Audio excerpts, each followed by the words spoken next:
I believe everybody should live their life. So everything that someone says in life, take it with a grain of salt. Take what they give and don't be like, oh, David Goggins said this or whoever said this. No, do not take what I say and do exactly what I say. So for me, what makes me who I am, because my mission is very different than yours or anybody else's. I have to go into a situation knowing, okay, I'm a guy who wants to make people better. For people to get better, I have to continuously get better myself. For me to do that, I can't just say, oh, I have this resume. The resume is there forever. I'm good. I have to cap my success, because for me to help people out, I can't just say I did it once and I'm good.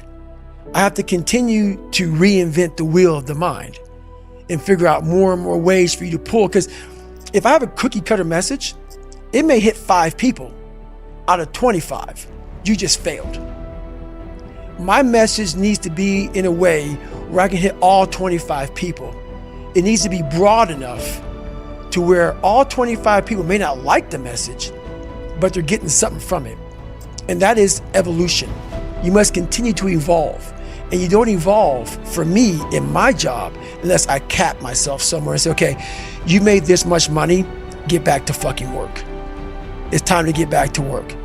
Stop hearing yourself talk, get off the podcast, don't be on social media too much, cut out all the fucking noise, get back to the fucking mental lab, because that's where the knowledge came from. So for me, I must cap myself so I can come back with better, more unique knowledge. For me, like, I built Goggins from the ground up. I was born David Goggins. David Goggins wasn't good enough. He was a scared, bullied, abused kid who struggled in life. And that kid, whenever something got tough, no matter how hard I trained, no matter how ready I was, whenever something got tough for me, David Goggins, the real David Goggins, would come out and he would quit. So I realized this over a period of time. So I had to build Goggins. And in that process, I had to go back to that mental lab. And that mental lab is at scratch. That mental lab isn't that trained humility. And so that's where I get better. It's important to stay hungry, but it's important more to stay humble within that hunger. So while you're hungry, a lot of people are hungry, but humility is everything. The loud voices of this world are the 99% who don't understand exactly what you have to do. That's why when I speak and you don't understand me, it's probably a good thing, because that probably means I'm in an area of life that you're not in, which is fine. That's why I don't judge people. And this guy right here judging that, unless you've been there and done that, and you really can't speak about it unless you're in those situations that are so hard that takes a special human being to get through them. They think it's a permanent fix. They think it's something that is a constant. They think that maybe once I get it, I'm gonna hold on to it. And that's the thing about that I was telling you, that I always talk about. Nothing is permanent. Nothing is permanent. And a lot of times you have to learn to perform without motivation. You have to learn to perform without purpose. You have to learn to perform a lot of different things. And that's what people think. They think I need to have this motivation to work out, to study, to be better. So if they don't have it, they just don't fucking do it. And that's where you fail. You have to learn to train your mind well beyond motivation.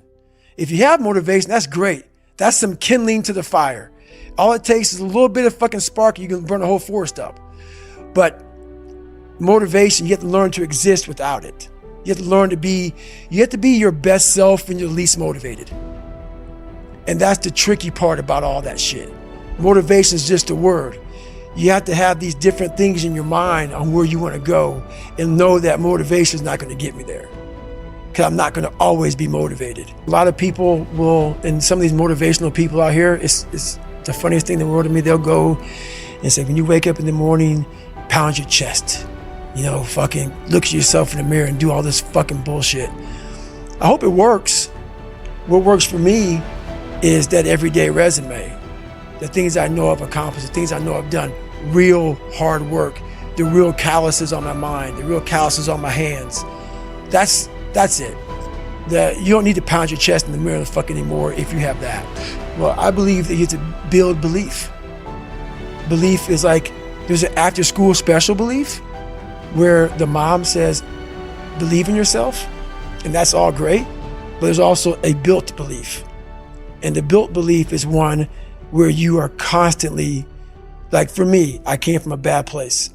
How I build belief is through the daunting tasks I put myself through. So that's proof positive that I can. So it correlates. And that's how this piece of shit kid that I once thought I was built belief by saying, I was in 3 Hell Weeks. I went to Ranger School. I tried out for Delta Selection. That is proof, motherfucker. So whenever you think you can't, confidence comes from the thing that you built. You must build belief. You must build confidence. It can't be like, hey, I'm gonna go knock that shit out. You gotta look over here and say, I can knock that shit out. It's belief, and it's built on what you put in to yourself.